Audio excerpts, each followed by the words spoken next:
الحمد لله رب العالمين وكفى والصلاة والسلام على من جاءنا بالهدى الحبيب المصطفى صلوات ربي وسلام عليه. أحبت في الله، أوصيكم وإياي بتقوى الله عز وجل حيثما كنتم وأينما كنتم وفيما كنتم ظاهرا وباطنا. أقول وبالله التوفيق. رب اشرح لي صدري ويسر لي أمري واحلل عقدة من لساني يفقه قولي. اللهم اجعلنا من الذين يستمعون القول فيتبعون أحسنه. آمين آمين آمين. أما بعد، السلام عليكم ورحمة الله وبركاته. tumebaza Allah subhanahu wa ta'ala nanyini matendo gonna akyatuwadde obulamu n'obusobozi yonna gye yatujje mpaka olwaleero bukyali buyinza bwe Allah azza wa jalla atusobozesezza okubeera nti tujja mu kifo kino nga tewali nsonga yonna etuleese okujjako ya kigambo la ilaha illa Allah. Ekigambo ekyo kiwanvu, la ilaha illa Allah Muhammadu Rasulullah. Badde nsaba nga bwe tuyingira engeri gyekiri nti neempuliziganya mugiwulira bulungi. Abayingira bwayingira nga asirise kirungi, ate bwajja nga ayogera simunenya. Naye mbadde nsaba tube nga abayingira tuyingira tukoze eki? Tusirise, tuleme okutataganya bali mu kuwandiika abasoma. Saba Allah abeere nga atusaasira, ateeke mbaddu be abawulira ebigambo nabafunamu ekyokuyiga. Olwaleero masikini Allah kampadde akadde okubeerako luddawa Mubende, mbadde ngezaga Mirembe anti omuto gyamanyi okubeerako Mubende. Nsaba ebeere chance Allah gyampadde emu ku zenkizo okuba nti Allah atusaasira atuyingize nakyejjana. Allahumma amin. Era ng'ensonga enkulu gye ngenda okwogerako olwaleero newankubadde ng'ebikulu bingi, naye omulama gwe tugenda okwogerako olwaleero biidhini rahman mu budde bwe tulinawo bwenja okugamba nti obutini, tugenda kwogera ku nsonga eyitibwa fadlu silati rahmi, obulungi bw'okuyunga oluganda. Obulungi bw'okuyunga oluganda. Ekigambo ekyo bwe naba nga nsobodde nja kuterako mu maaso ka paati kamu oba poyinti emu oba bbiri, ate khuturatu qati'at arrahmi, ate akabenje akali mu muntu okutulawo oluki oluganda. Eyo nno ensonga nkulu. Nze ku lwange masikini ndaba nki? Ndaba nkulu. Naye mu bukulu bwayo ebigambo byetwogera ennaku zino byetagisa kwesengejja oba byetagisa kwetegereza. Era mu kino bwe nkusabira nti gwe awandiika, mbadde nkusaba nnyo owandiike kyowulira kyeweetegereza era kyowuliriza. Towandiika buli kyowulidde, wandiika buli kyowuliriza. Bwona wandika kyowulidde ojja kuwandika ebitali biki, naye wandika kyokoze ki? Kyowuliriza. Ate bweba nga otegedde, oluva mu levo y'okutegeera kuba kwetegereza. Era nsaba Allah tuteeke mbeetegereza nga bamaze okutegeera. Allahumma amin. Ekigambo arrahim kyetwatusookerako oluganda, singa mbadde nina budde buwanvu nnyo nembuuza buli ali wano ti muddu wa Allah, wano waliwo omuntu ng'alina oluganda lwe? Waali? Tuyina eŋŋanda? Oluganda kyeki? Ye family, ataddemu oluzungu nti oluganda ye family mwokola ki? Mwova.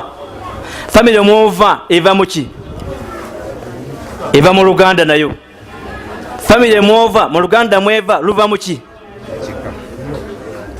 Bwe tunaatula wansi ne twetegereza ekigambo rahmi, shajinatun, kigambo tujaga nti kiri mushtaqqa min ismi rahman subhanahu wa ta'ala, kiva mu linnya lya Allah litibwani arrahman. Ekigambo rahmi gye bayita endera. Enki? Omuntu agenda okubeerawo nga nze masikini naawe atuddawo bw'oli, endera z'oyiseemu mpanvu. Era bagamba nti menya, bwe tudde erimbi e Buganda bagamba menya jjajjawo asooka owokubiri okumeka. naye oluganda luno abasiraamu balutwala nti oluganda mwana wa taatawo mwana wa mamawo bikoze ki biwedde. oluganda bwofuna sente senga wadde afa oyo kasenga busenga naye zaata wange namukola ki namulabirira. oluganda bwowulira kojjaawo nti alina obuzibu tokola ki. naye tugende ku kitabo ekitibwa Fathul Bari ojja genda luzamu gyebayita volumu ey'10 peegi 428 abanasobola okunotinga ewantu awo.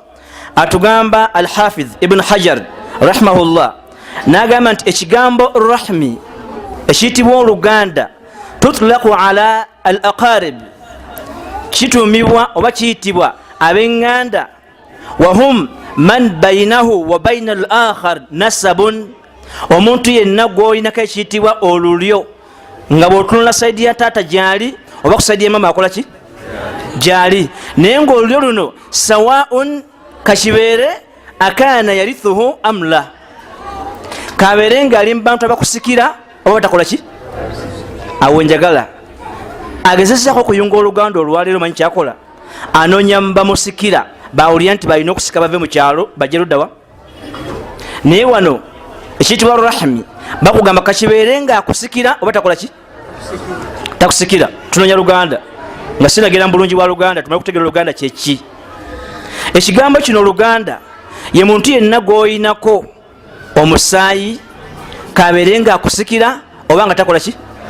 eno musiraamu tumanyiyo nti waliwo abasika n'abatakola ki. kabeere nga kirizibwa okuba nti omuwasa oba tomukola ki tomuwasa. ekyeta rahmi oluki oluganda.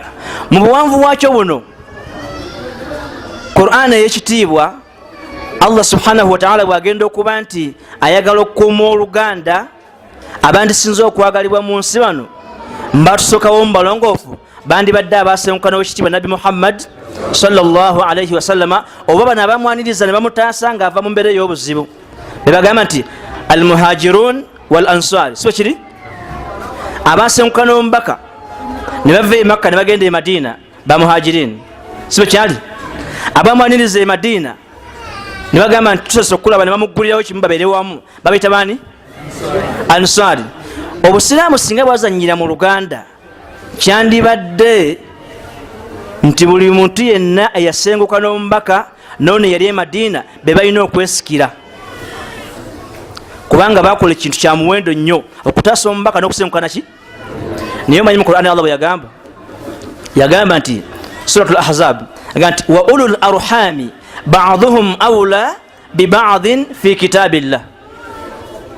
mutiyimirirawo ab'eŋŋanda be balina okukulembezebwa okusinga bano eŋŋanda zemuyunze zaali ŋŋanda kyezo ti omubaka Nabi Muhammad sallallahu alaihi wasallama kyeyasooka okukola nga agenze e Madina al muakhatu ma baina al ansari wal muhajirin kwali okuyunga oluganda wakati w'aba ansari nabaki ne babeera ku levo nga ansari owe Madina bwafa aleka alamidde owe Makka okuba nti amukola ki amusikira. wabadde alina eŋŋamiya yazikola ki yazitwala abadde alina abakyala yabikola ki mpaka Allah labagamba nti nedda mukusika temulina kujjawo oluganda. wa ulul arhami bano ab'eŋŋanda ab'olulyo ba'dhuhum awla bi ba'd be balina okukulembezebwa. eyo nno aya yatemawo okusika kwa wakati ba muhajirina n'abaki n'abanswali. lwaki munyambeko sekobedde ali wano ng'alajana ensukutubba ntuli mu ddalasa emubende ddalasa ndiwaddemu okubuuza nti gundi wanika omuki gundi gwe yimirira sirika n'otuula ebeera ki ddalasa okusoma. yagatta baani na baani bwamala obagatta bali kyekyaliwo wakati awo nga besikira. naye Allah nassa Qur'an aya nagisanga ebagana okukola ki kukola ki kukoma luki luganda. tinewankubadde wasenguka naawe notaasa omubaka naye gwe bakuzaala naye akola ki yakola ki. bwe kigenda kweyo levo nno mukigendeza basiraamu bannange oluganda olaba Allah yalusukkulumya kubasenguka n'abataasa omuki n'agamba nti newankubadde buli omu ali wano mwafuna oluganda luno lwenkoze naye bali aboolyo bwe bakola ki mwana wa taatawo mwana wa sengawo mwana wa mwannyoko mwana wa kojjaawo be bali awula bi ba'dhi be bakola ki basonga n'omwana gwozaala asinga gwe bakuyunga naye oluki wano okimanyi tulaga nti emikwano gikira oluki omusinkana nga sente zonna zayina azissa mu bakwano be naye nga mu baganda be beyaguza lujjo tiki nzaba luganda nabakola ki nabakoowa akulaga nti omukwano gwafunye ekampala munene era mukulu gusinga gwamukola ki gwamuzaala naye awo tuveewo tugende mu sola gye tusaala simanya obudde bwe namala okuyingira mu pointi zinawandiise kuba nina okumala okunyonyola oluganda kyeki tugende mu sola gye tukola ki omuddu wa allah nsomere tahiyatu esembayo njira muli mugisoma naye musoma yammwe tugende mu maaso tusome yegenda mu maaso kati bwovaawo awo saalira omubaka mukomyawo alhamdulillah jazakumullahu khaira allahumma salli zake ekigambo ekiddako nga si luganda ove mu sola allahumma salli ekiddako bebaani omubaka mukuba nti allah mwagadde nyo amusitudde ne mukusaala mu sola yandibadde yasitulwa yekka mu family ki naye okuba nti omuntu yenna wabeera waggulu n'oluganda lulina okuba lwaki lwa waggulu bakugamba mu sola nti oba osaalira omubaka olina okusaako n'aboolulyo lwe bakuyigiriza luganda allahumma salli ala muhammadi wa ala okiwulidde musiraamu mu sola gyosala gwe omusiraamu omulungi olina okusalira kuba oluganda baani bakuyigiriza kuyunga luki luganda wa ala ali muhammadi n'aboolirwani tuveeyo tukomewo katini nnyo mu kiyitibwa okukuza n'okulonda abaana n'obuddu mumanyi sahabi jalil al jalil allah gwayogerako erinnya lye mu qur'an ekitiibwa ayitibwa zaid bun haritha si oyo abebyafaayo temunkwata speed sahaba ayitibwani zaid bun haritha byaluwalabu nange mbisigaze mutobe nabyo zaid bun sahaba oyo bwetunoonya kumanya agafulumidde mu qur'an ey'ekitiibwa wandikizula nti yeyireko eryakolaki era mu sura eyitibwani suratu al ahzab ngenda kujjawo ekigambo kyokka kubanga bahufadha basinga obungi ne bandese bonna bahufadha ate nzisiri saba allah nteeke mubo falamma qada zaidun minha watara zawajnakaha likay la yakuna ala almuminin haraj falamma qada zaidu yerinnya lya sahaba erijja mu qur'an nti zaidu falamma qada naye njagala kudda ku nsibiko ya zaidi okulaga nti oluganda lukolaki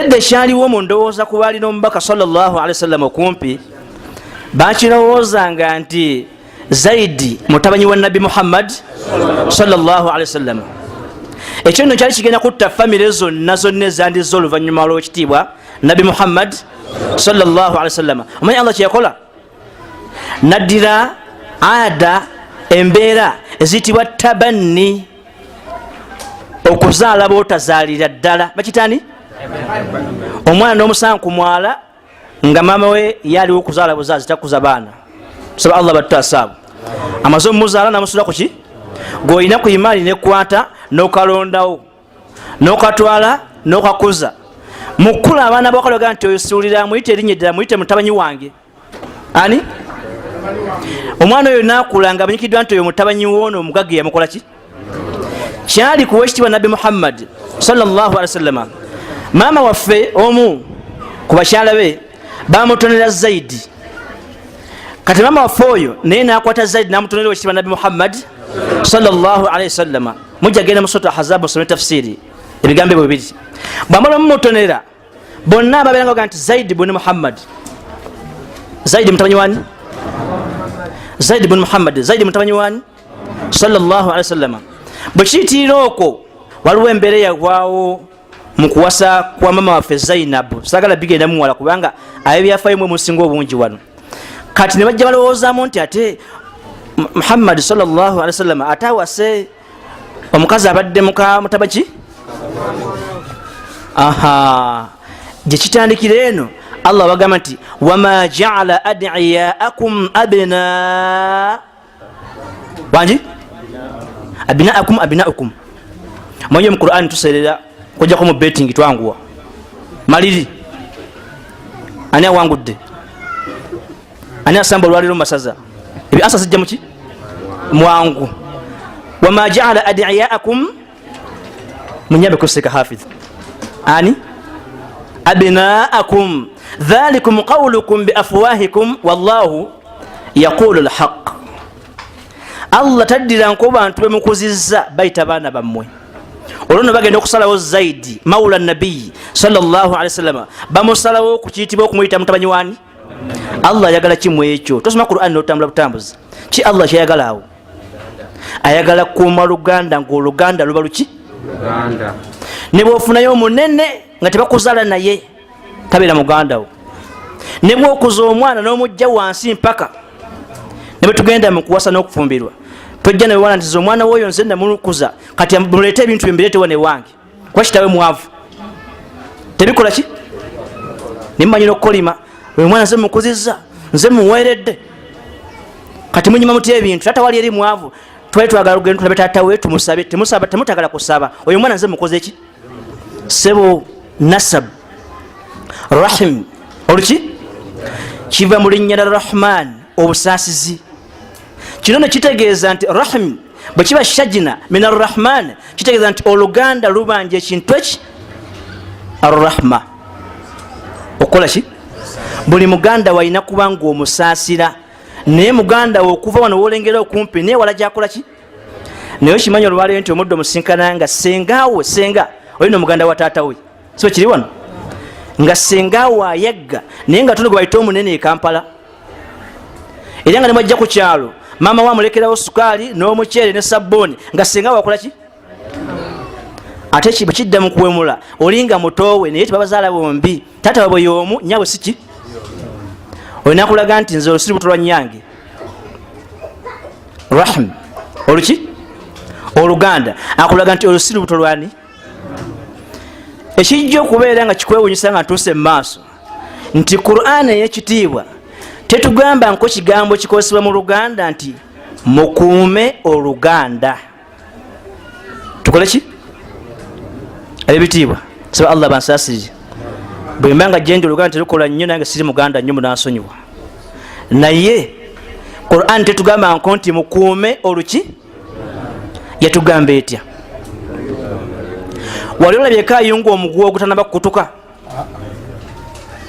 ekyo oba okiyina nti namusana akola kintu ayunga lubaawo nga terukutuse kino nekyali kitegeeza bwe bagamba nti yunga oluganda tiddo ensibuko y'oluganda opposite omuyamba akuvuma omujja mu kyalo ng'alemerayo omuziikirako taziikawo omulambula mulwadde takola ki takulambula yensibuko y'oluki nebino byetukola olwaleero nze abajjeje ndi nange bemanyi nga baganda bange abasigaye tokola ki oba toyunga olwoba oli mukuuma kubanga ne mukwano gwo bajjajja oli eri omufula mukwano gwalawo omulambula tujja kulabayo mu maaso ku kibuzo kyenja okusembyayo insha Allah katuyingire fadlu silati rahmi obulungi bwokukola ki bwokuyunga oluganda number 1 kubawandiisi arrahim au silatu rahmi min ajalli libadati allati yuhibbuha Allah subhanahu wa ta'ala muzimu ku ibada ajal a'zam ezo waggulu ennene ez'amaanyi ez'akabi nagwendeseyo ndoza mbuze mukano zikyali munantegeera anti mwagala ennimi zonna zonna nze njagala kwekwatiramu omuyaya agamba ati akwebeereramu ampadde butini ampadde bucolo kati nange njagala kufuna oluganda ez'akabi aha ekyaluganda ez'amaanyi zikyali mwekiri muzimu ku ibada ezaki ez'amaanyi Allah zayagala mu maaso ge subhanahu wa ta'ala so Allah zituwe kyekitibwa okuyunga oluki oluganda njagala kuwa Qur'an aya suratul Ra'd eyabiri mwemu wanji ezettabu jazakallahu khaira mu ibada ezaki ezettabbu enkulu. Bino ne bw'obiwulira kitegeeza nti nootinga bw'oba okyagisudde ebbali toli wa kabi, toli wa ttabbu, toli mukulu. Wagamba nti abajja wano balina okuba nga babadde engatta eŋŋumu, gwe nojja nezeebiweweere oba yaki toba waki. Abakabi bambala nga balina akakoma akamyufu ku mukono, gwe nojja nakabulaaka oba wakabi. Bwe bagamba nti no ibada ennene Allah gyakola ki gyayagala, gwe nojja ne ibada entini. Subhanallah walhamdulillah. Allah subhanahu wa ta'ala yalagira okuyunga oluganda, naye abasinga obungi mu aya eno gyenjogedde Suratu Ra'd sinaba kugisoma, aya eya 21. Bwe tuba tugisoma tuyita kungulu bwe tuti lutambula nokola ki. Njagala nsooke nkuwe aya eno egenda okujja wansi wa mulamwa ki.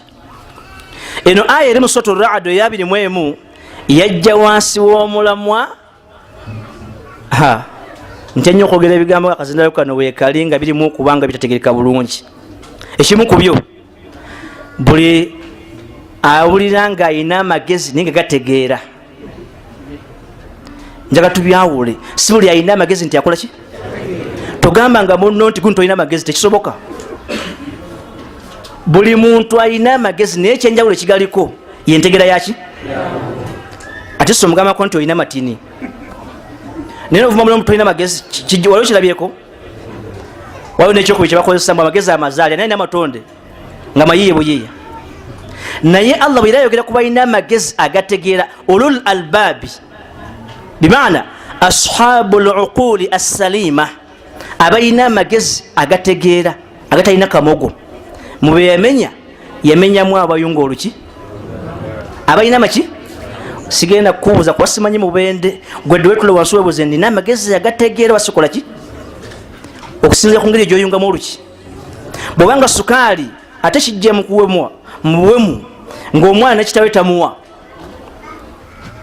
wabula ayagala kuwulira buwulizi nti akubye essimu banga ye muzayi mulwadde sinabagendayo banga kiri amaze nti wiikisi 2 notunuulira ga subhanallah malakum kaifa tahkumun.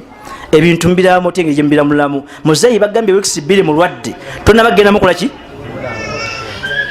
Okimanyi nti senga ono afudde mbadde simanya kumanya nti mulwadde njate ki naye nga olina bamuzaane taata bwe bati akunyumiza nobugeze muziikirako olino senga mbadde simanyi nti muki nti mulwadde bamuzaane taata bwavaako sono senga afudde yakola ki gye bamuziso badde omanyiyo nti ate nalizzeeyo. Tunuli ekifaananyi ekyo kihola nti Allah bagenda okumenya abalina amagezi agategeera akukaseko underline abalina ki sabe Allah tuwa amagezi agakola ki. Ebintu ebisinga obungi Allah byayagala osekesira mwagenda bimaliza wansi agamba nti liulil albab. Maliza Suratu Yusuf yagamba nti laqad kana fi qasasihim ibratu. Tosobola kusoma Suratu Yusuf noviiramu awo okujja kwa gwene tegakola ki. Na wano bwe yajjanga amenya abalina amagezi agategeera yagamba nti a'udhu billahi minash shaitani rajim والذين يصلون ما أمر الله به أن يوصل والذين يصلون ما أمر الله به أن يوصل ويخشون ربهم ويخافون سوء سوء العذاب سوء العقاب سوء الجلال tumali anti Qur'an wayakhafuna wanji badduba Allah Qur'an enyuma naye eswaza sala byosala nemanya Qur'an ekubanji bojikola ki nga bwowulira bwomanya abaana bo bwantegedde ki Qur'an kubanga byonna byokola olina kugyolekeza mu maaso go wali naye sijenda bakwata kukola kwa sinanga sirwa Qur'an embulinze baseka ba Qur'an. Walladhina nabo mubanyina ku magezi agategeera walladhina nabo alwasl yasilun sitogera ko Suratu Rahmi abayunga ma amara Allah bihi an yusal abayunga Allah byeragira okuba nti biyungibwa tiyagamba nti abakuuma ekyo hifidhu kukola ki himaya kulabirira tebatugamba himayatu rahmi okulabirira oluki nedda silla kuyunga kikutuse lulina kubanga takuliiko naye Allah gamba nti ne bana bayunga ebyo Allah byeragira okukola ki kati buuza byebiriwa biki Allah byeragira okuyunga arrahim wal aqarib abaki abenganda isha salam okutola ki i'anatu al muhtaj okuyamba ino buki byonna bwe bigatta wansi bigwa wansi okuyunga oluki al ihsan ila al jari okulongosa eri neiba konna kuyunga neiba wo asobola okufuukira muyitazike naye neiba wo takubanjibwa mukuuma bukuumi neiba wakubanjibwa muyunga buli kyakola ekibi ngaogeza okukola nti ekikola ki kyovola omubaka bamuteganga amaggwa yakolanga ki ngaakola ki ekyo ayunga banaye tebayunga kintu kiri wamu bayunga kikoze eki bwolwokuba nti neiba takubuuza mbu nawe tomubuuza mbu olwo osasudde muganda we takubuuza nawe tomukola ki bwolokoze eki muganda we tebakuzaala naye muganda ebyo tebikola Allah gamba nti nabano abayunga Allah byeragira okuyunga wayakhshawna rabbahum nga batya Allah waabwe olutya olubatiisa omusinkana nga bagenda kubonerezebwa wayakhshawna rabbahum wayakhafuna su'al hisab batya n'olubalo oluki buli atya olubalo olubi mu maaso ga Allah subhanahu wa ta'ala kyolina okukola ekisoko kimanyi kuyunga luki togenda kuseetula bigere byo ku lunaku lwa nkomerero wa illa nga Allah subhanahu wa ta'ala amaze okukubuuza kukitibwa oluki mujja kusoma ku hadithi eyo omuntu okuyunga oluganda bw'obanga oseetula ku sirata wali owekitiibwa nabbi Muhammad sallallahu alaihi wasallam yagamba nti omuddu tagenda kuseetula bigere bye kugenda wali ku sirata sota mugimanyi muyita ki mu luganda empita gye tuyitamu ebintu mu luganda etwongera okujemera Allah waffe nze nabaseka mbenjagala nti atereke ekintu mu luganda nga oba tokitegedde omanya bwoti olikola ki bwolifa empita gye tuyitamu ebintu muki olumu etwongeramu okujemera ani nga bagamba nti olutindo yo manyi kyategeera alina obwongo wano agamba nti olutindo luba lugazi bwe ruti anti batindawo nemuyitawo nemotoka eyita ku lutindo siba kiri neggaali eyita ku ki nowebigere naye mugambe okuyita kalebwerebwe olwo luganda lwange okuyita ku ki kalebwerebwe ayita kalebwerebwe ayinza okuzibiriza atunula ebbali atemya kati bwoluyita olutindaga nti nja kuyitawo nga n'okutaga takola ki naga nti awo ogenda okuyita oyita kaguwa ozena kintu nemmotoka oyita wanti kaguwa emmotoka giteeka luddawa oyita kawuzi ebigambo ebyo tubiteekeyo wayakhafuna su'a alhisabi togenda kusetula bigere okujja nga obuzibwa ku bintu bibiri ekisooka arrahim oluganda waluyisa otya ekyokubiri al amana obuvunanyizibwa wabutwala otya inna aradna al amanata ala samawati wal ard fa abayna an yahmilnaha wa ashfaqna minha wa hamalaha oye muntu Allah bwatu yamutonda yaliwo okutwala byatasobola aliwo okuwulira byatajja kwagala aliwo okwogera bitakola ki Allah yatikka obuvunanyizibwa awo nowagazi buvunanyizibwa ki n'abutikka ebitonde biraga nti Allah situkola ki ensozi engumi ne zigaana empologoma neegaana ye omuntu aga nti Allah leeta motono ki leeta byonna ebiri ku nsi bikoze eki mulimu n'embogo omuntu agidduka n'embogo yagaana obuvunanyizibwa aga nti amaana obuki naye gwe sigwe musomo ndijja ne amaana kyeki